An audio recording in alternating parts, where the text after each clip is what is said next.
कितना भी ज्ञानी हो, लेकिन अगर दिल का स्नेह नहीं है तो ब्राह्मण जीवन में रमणीक जीवन नहीं होता, होगा ही नहीं, रूखा जीवन होगा।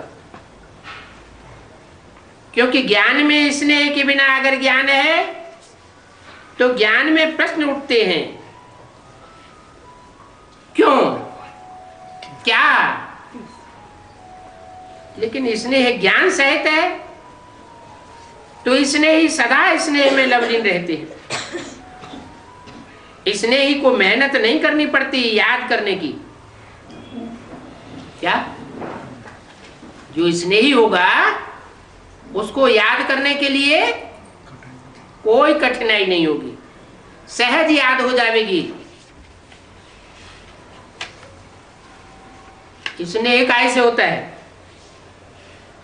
बिंदी आत्मा से होता है सिर्फ, यह बिंदी जब शरीर में होती है तब स्नेह होता है। स्नेह शरीर के द्वारा ही होता है।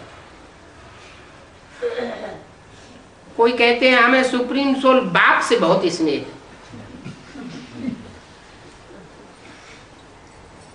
उसका जो रथ है चाहे टेम्परेरी हो चाहे मुकर्रर हो, उससे उतना प्यार नहीं आता है। इससे साबित होता है, क्या साबित होता है?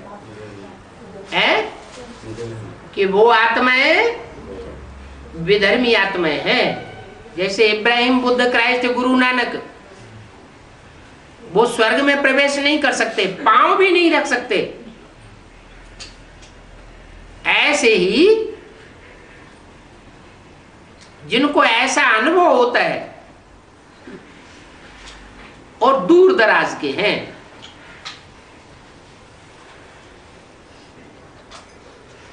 कहेंगे कि सिर्फ ज्ञानी हैं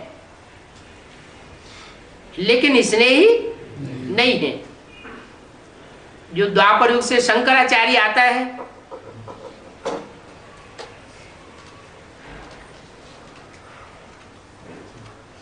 उसके ज्ञान का मुकाबला कोई दुनिया में कर सकता है?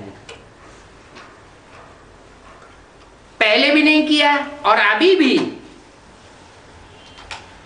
उनको मुकाबला करने की कोई की हिम्मत नहीं पड़ती। तो बाप ने उनको क्या टाइटल दे दिया कि ज्ञानी तो हैं लेकिन स्नेह ही नहीं है।